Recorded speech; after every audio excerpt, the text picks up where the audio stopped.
Hi there. Welcome to Engage New York, Module 4, Lesson 11. This is concept development / problem set. So, what we're going to do is today's lesson involves solving word problems. Now, what we're going to do, lesson 12 is going to be the same. But today's lesson is going to be a gradually releasing you to be able to solve these problems independently so that you're ready for the test. And you know how to solve these problems because these types of problems are going to show up on the national testing or state testing. They don't just ask simple questions. You're going to have to apply what you already know to a situation. So what I'm going to do is go through there are 5 problems. We're going to go through all 5 problems. I'm going to help you set up the problem. Then after I help you set them up, it's going to be your turn to use the setup to solve. Then on lesson 12, I'm not going to help you set them up. I'm just going to go through and ask you questions, see if you can set them up, and then go through and solve the problems, and you can check your work. So let's go ahead and get started. So Kim and Courtney share a 16-ounce box of cereal. By the end of the week, Kim has eaten 3/8 of the box, and Courtney has eaten 1/4 of the box of cereal. What fraction of the box is left? So let me read it again. Kim and Courtney share a 16-ounce box of cereal. By the end of the week, so 7 days, right? 7 days. By the end of the week, Kim has eaten 3/8 of the box, and Courtney has eaten 1/4 of the box of cereal. So we have 2 different fractions out of the same 16-ounce box of cereal. All right. So let's go ahead. Before we get started, for every problem you do, ask yourself something. Can you draw something? What can you draw? Then, once you draw something, what conclusions can you make from your drawing? So let's start with a tape diagram up here. Okay, so if the tape diagram, this whole thing is a 16-ounce box of cereal, and we know that it's broken up into 2 fractions, right? We know it's broken up into eighths and it's broken up into fourths. So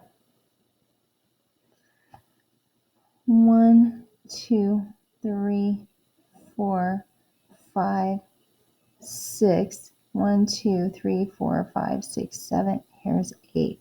So broken up into eighths, and then so one fraction is broken up into eighths. Then we could go back and break this eighths up into fourths, right? To see the difference. Or you could say, well, this section and this section, 1 is equal to 3/8 and 1 is equal to 1/4, right? So, or you don't have to separate it and you can just add these sections. Like if you didn't want to break it up into eighths, because if you break 16 up into eighths and then you break it up into fourths, how would you break this up into fourths? Well, you'd have to section this off, right? So there would be 2 in each one, right? So into fourths. So if you broke this eighths up into fourths, it would be right here, right? But you don't have to. You could just draw a tape diagram and cut it into 1 for 3/8 and 1 to represent 1/4. So we're going to set up 2 different methods for solving this problem. So first of all, we know that Kim eats 3/8 of the box, right? 3/8 of 16 ounces, right? Now, what could we do with this? Well, we could go 3 times 16 over 8, right? Well, 3 times 16 over 8, right? All right, and then we could go Courtney. She had 1/4 of 16 ounces, which would give us 1 times 16 over 4, right? So this is going to give us ounces. So we're going to end up with ounces and ounces. But our answer needs to be what fraction of the box is left. So what type of operation do you need to do down here to find out what's left over? I'm going to leave that open for you to try to do by yourself. Now, let's try method 2. Let's go 3/8 plus 1/4. Now, that's going to give you a fraction, right? And this is the total amount of cereal that was eaten. So, right? So we're going to change this denominator until 8. So this is 3 plus 2 is 5/8.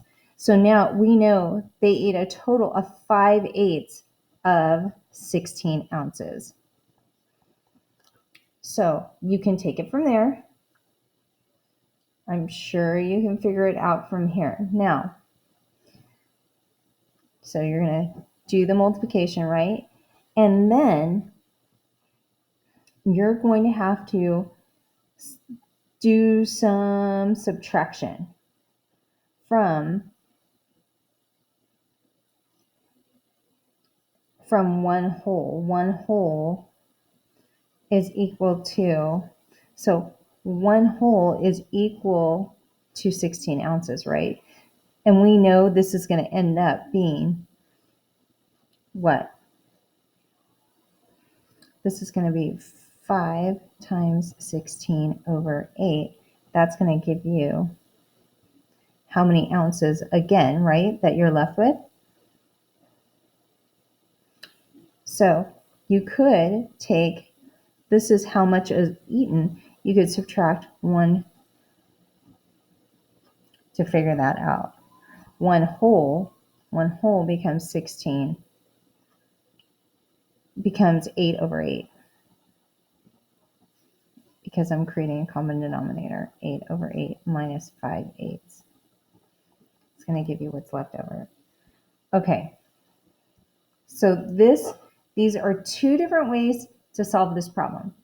Which way is the way that your brain automatically gravitates to try to solve this problem? That's what we're going with. You're trying to develop a strategy that becomes your go-to strategy when you're solving. That's the big idea of this lesson here, is to figure out your go-to, not to try to figure out 3 different ways to actually solve this. That doesn't necessarily matter, but finding your go-to strategy to solve this.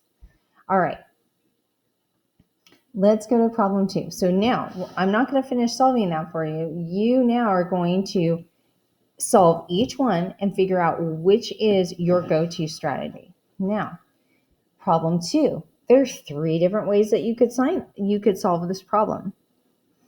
Finding the method or the strategy that your brain clicks with and automatically goes to in order to solve, that's the easiest way for you possible. That's what we're trying to develop here. That way, when we go to lesson 12 and you see a problem, you have practice using your go-to strategy. All right. Matilde has 20 pints of green paint.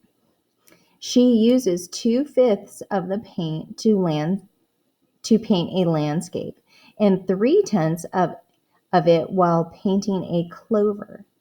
She decides that for her next painting, she will need 14 pints of green paint. How much more paint will she need to buy? All right. So going back to our question, can you draw something out? What could you draw? And then once you draw something, is there something that you can make sense of? All right, so let's start with method 1, and let's start by drawing a tape diagram. Okay, here's our tape diagram, and this hole represents 20 pints of green paint because that's how much she's going to start. She starts with 20 pints. Then we know 2/5 of it and 3/10 of it. So what could we do here? Well, we could break this up into tenths and then use the same diagram to cut it up into fifths to try to understand what is left over.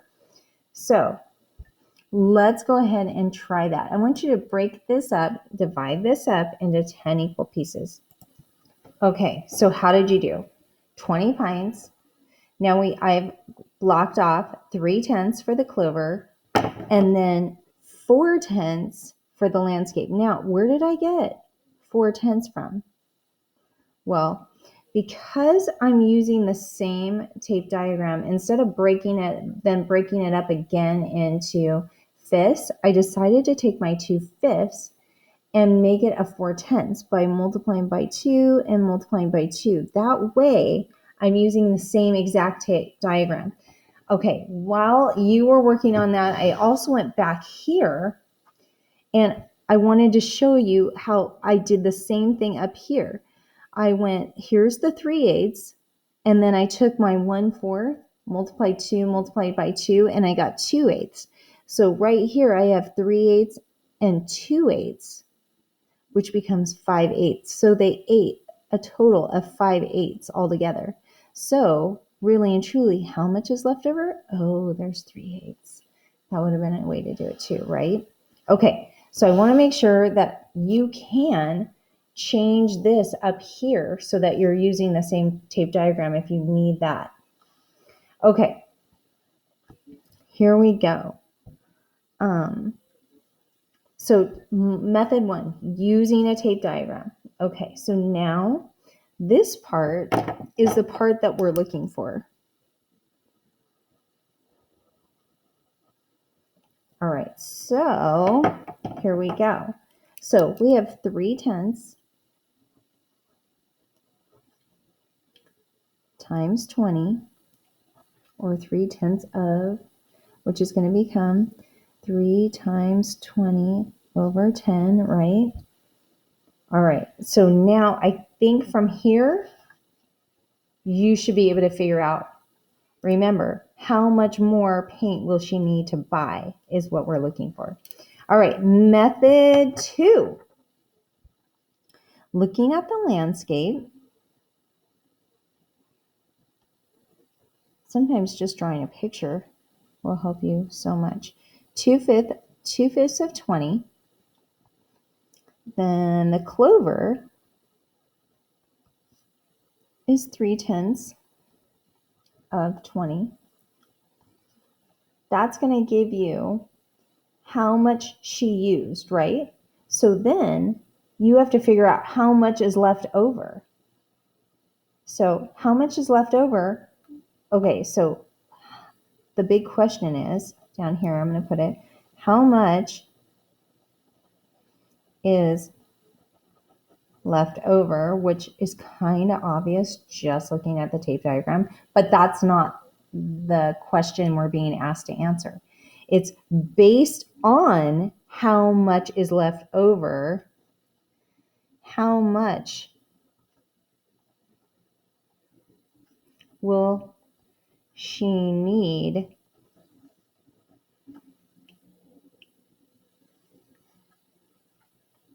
she decides that for her next painting, she needs 14 pints of green paint. So for 14 pints, in order to make that 14 pints, right? Okay, so we have method 1. But remember, once you solve this, you need to take it all the way down and find out how much you will need for those 14 pints. All right, method 3. All right, method 3. So if we took 2/5 plus 3/10, and then we'd have to change that to a common denominator, right? That would be 7/10, right? So 7/10 of 20 is going to give you what?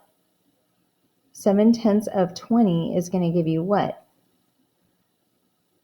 Well, it's going to give you how much you used, right? So then you have 2 more steps in order to get to your answer that you're looking for. So after this, you have 2 more steps. After this, you have 2 more steps in each of these to find the answer.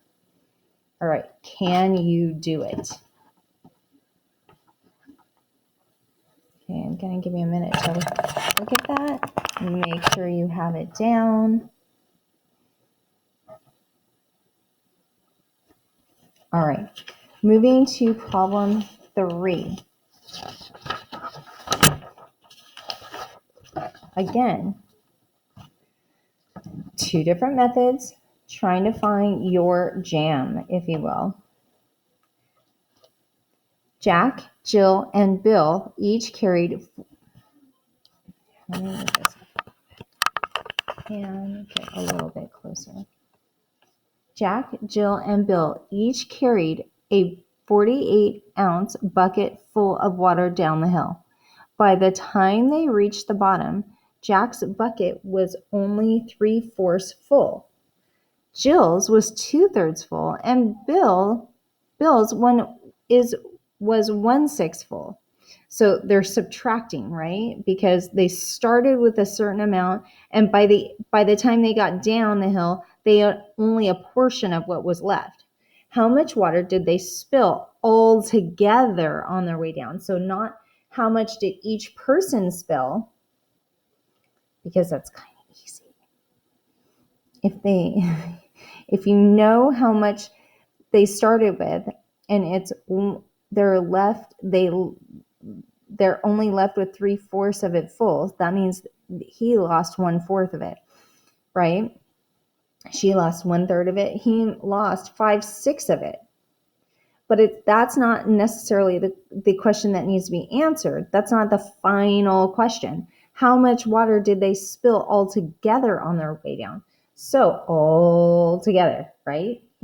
What operation do we have to do for all together? Addition, right? Okay, so we're doing a few different operations in order to solve this problem. So when you think about it, you need to solve for Jack, Jill, and Bill, and then you need to put it all together. So method 1, here is Jack, 3/4 of 48, and we're looking for ounces. So what you're going to get over here is ounces, right? So Jill, 2/3 of 48, and Bill, 1/6 of 48. Now, you're going to end up with ounces over here. You're ending up with ounces. By the time they reached the bottom, they were only this far full. So how many ounces were in that altogether? So then you need to take each person's ounces and put it where? All together. Okay, are you ready for method 2? So remember, I'm just setting this up, asking you questions, kind of leading you in the right direction, because I'm trying to gradually release you to be able to solve these problems independently. That is the big idea here. So this is only the problem set. You will need to complete the homework, but on the homework, you only have to use your method or your strategy that works best for you. You don't need to use both methods. On the problem set, I'd like you to use both methods and try out both methods to make sure the way that you think that your brain works well or gravitates to really is that way. Sometimes we think we like a certain method or strategy until we've tried something different. All right, method 2. Jack, we know that he had 3/4 full when he got to the bottom, right? Well, 3/4, so what part was he missing? 1/4 is what he was missing, right? And that's going to give us how many ounces. So see the flip of the switch here? The flip of our brain here? So Jill was 2/3 full when she got to the bottom. So how much did she lose? 1/3 times 48, or you could put of, whichever works best for you. Then we have Bill. Now Bill had 1/6 full when he got to the bottom of the hill. How much did he lose?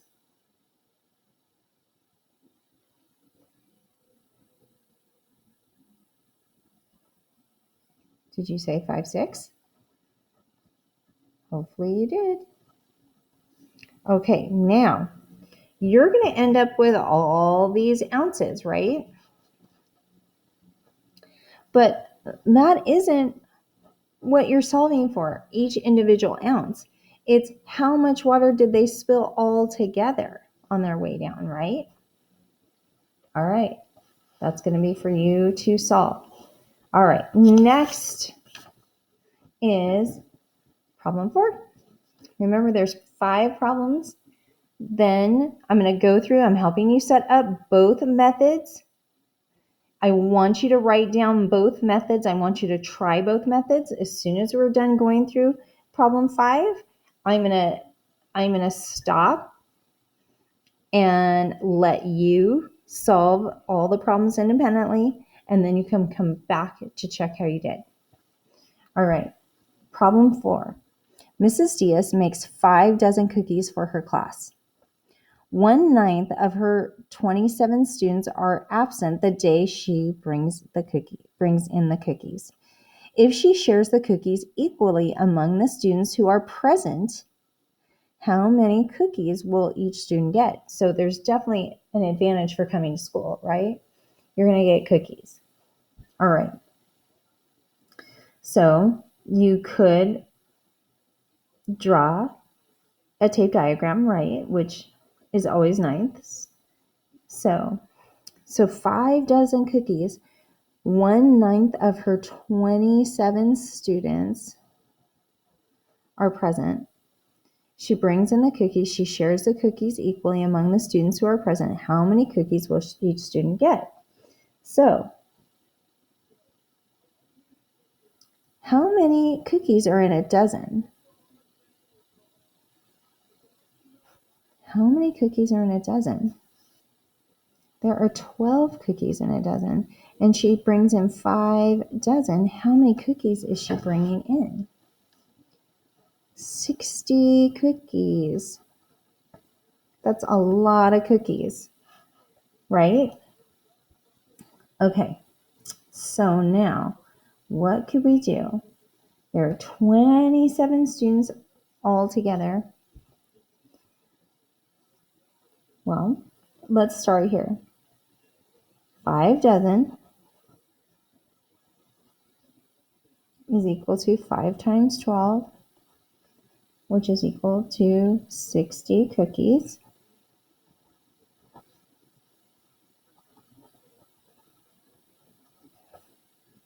Doesn't look very good, but oh well. Okay, now, so 1/9 of her 29 students. So if I find 1/9 of 27, what actually am I solving for? When I do this, what am I actually solving for? 27 over 9 equals 3. What does that 3 actually represent? So 1/9 of her students are absent. What do the 3 represent? The 3 represents how many kids are absent. So now we need to take 27 and subtract it from 3, right? And that gives us 24 are present in class. So 60 cookies divided by 24 students is going to give us what? You solve that. I'm not going to solve it out for you. All right, so coming back over here, we know that 5 dozen equals 5 times 12 is 60 cookies. We know that 1/9 are absent, right? And 8/9 are present in class students. So 8/9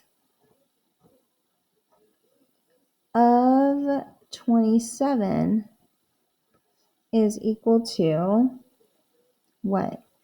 8 times 27 over 9 is going to give you how many students are present.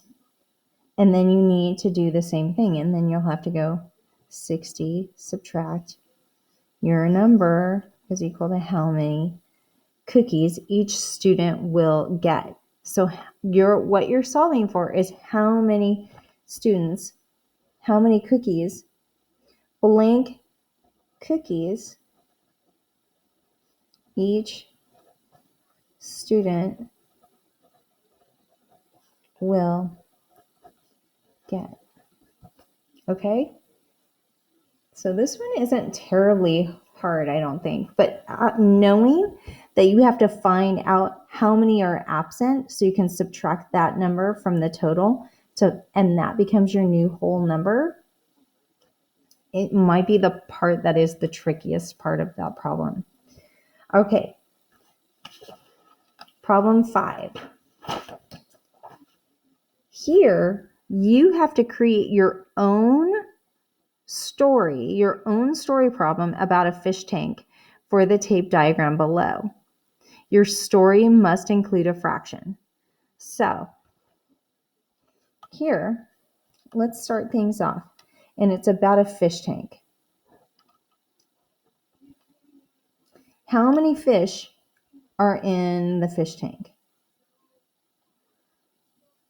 Well, there are 84, you could say fish, you could say, I don't know, decorations, but probably fish would be the simplest way to go. There are 84 fish in the fish tank. Step 1. Now, what are we looking at down here? We're looking at a tape diagram broken into 1, 2, 3, 4, 5, 6. Okay, so we have to have a fraction, and we know that there's going to be something with a 6. Okay, so 1, 2, 3, 4, 4, 6, and 2, 6. But we don't know. We need to know how much are in these 2 6. Like this 2 6 represents how many? Now, we've done so many problems like this where, remember, we'd have 10 and then you break the 10 up in 2, so it'd be 5 and 5. So how could we state this? So this is what we're looking for. Supposedly, this is what we know. So let's go 1, 2, 3, 4, 4, 6 of the fish are, what do you think? How about goldfish?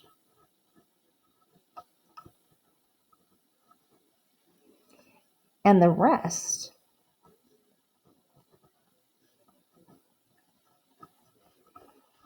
are, I don't know, bluefish, blue angelfish.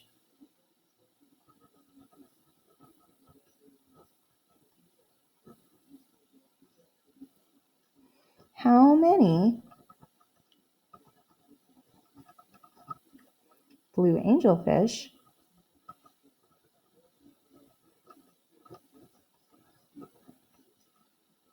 are in the tank?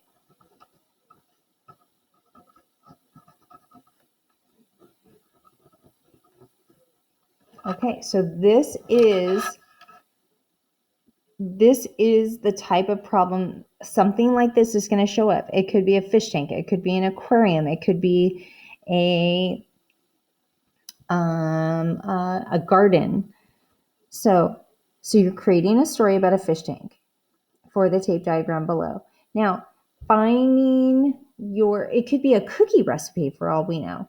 Your story must include a fraction. So we know that this represents a total of 84.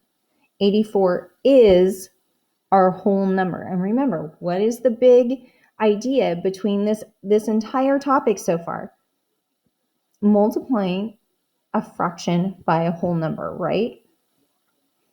So a fraction by a whole number, multiplying a fraction by a whole number, that's the big idea, all right? Now, you can't just leave it like that. You need to solve it.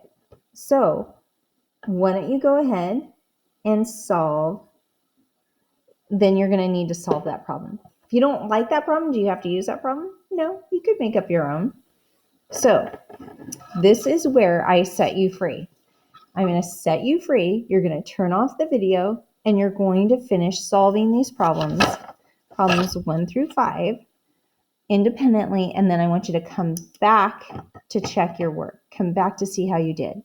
Because how you do here is it kind of projects how you're going to do on the homework. How you're going to do on the homework is going to decide how you're going to do tomorrow when you have to decide which is your method that you're going to go to as you go to solve these problems. Okay? All right. Stop the video, go off and solve these problems independently. Come back to check your work. Okay, let's run through this real quick. So I went ahead and solved, got 6 ounces and 4 ounces. That was 3/8 of 16 ounces is 6 ounces. 1/4 of 16 ounces is 4 ounces. 6 plus 4 is 10 ounces. 16 ounces minus that 10 gives us 6 ounces, right? So I'm going to put 6 ounces of the 16 is going to give us 3/8 of the boxes left. Because remember, it isn't just how many ounces is left, it's what fraction of the box is left. 3/8 of the box is left. So making sure you take it to that next step to get back to what fraction of the box is left. Now, if you kind of go back up here though, and you look at the tape diagram, and you had 2/8 and 3/8, right? What is left over? 1, 2, 3. 3/8 of the box is left over. So that would have been a quick and easy way to do it as well, right? Just changing our fractions and putting them on the same line, basically. All right. Method 2, 3/8 plus 1/4 is 5/8. So 5/8 of 16 ounces becomes 10 ounces. 16 ounces minus 10 ounces is 6 ounces. So now 16 over 16. So 1 whole, remember, 1 whole minus 5/8. So in order to be able to subtract that fraction, you have to turn that one whole into 16 over 16, right? All right, or 8 over 8. You know what? Let's put 8 over 8 just because I'm always showing you to match your fractions. Okay? I went with 16 at first because I was going with 16 ounces, but it makes more sense to go 8 over 8 because it's just easier to subtract your fraction that way. So 8 over 8 minus 5/8 is 3/8. So 3/8 of the box is left over. Okay. That's my the. It looks a little crazy there. Okay. Now,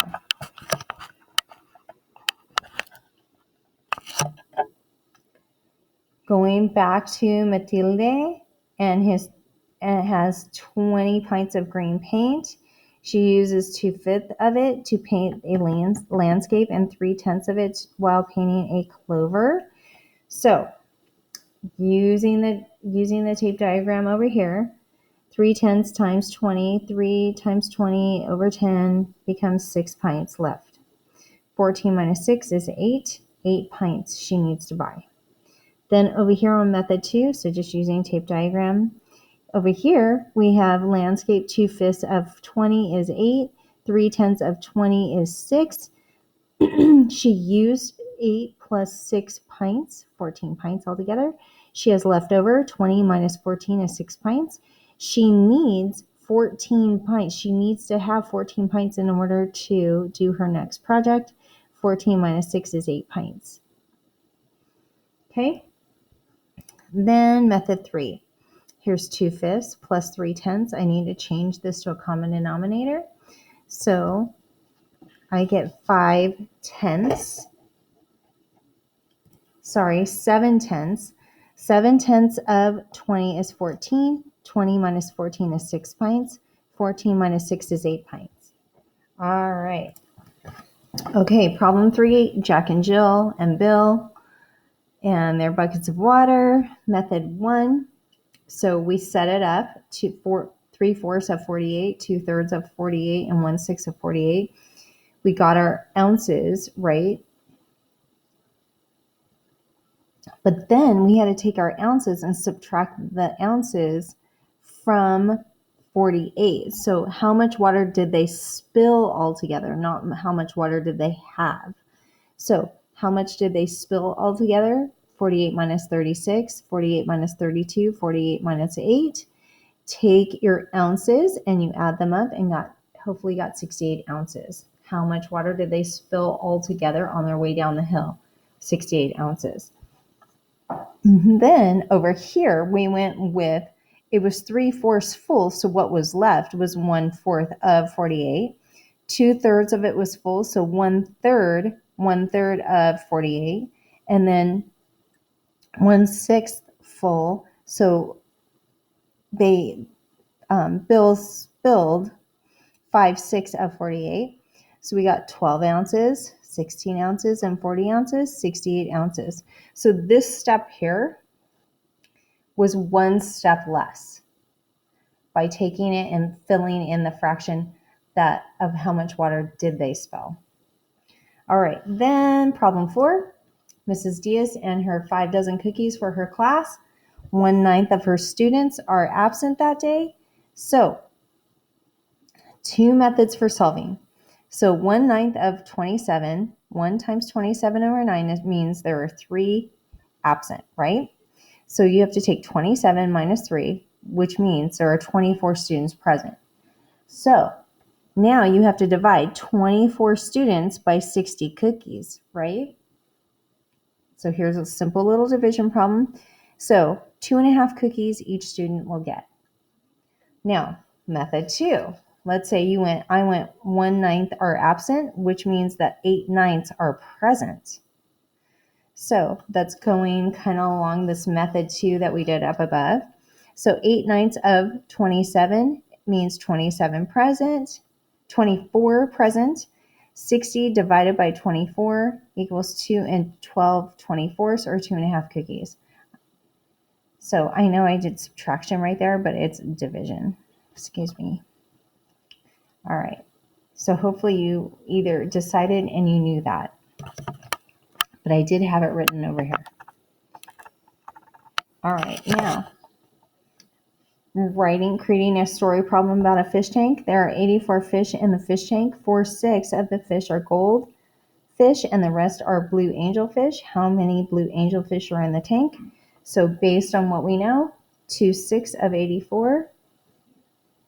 2 times 14 is 28. 28 divided by 2 is 14. We know each unit has 14.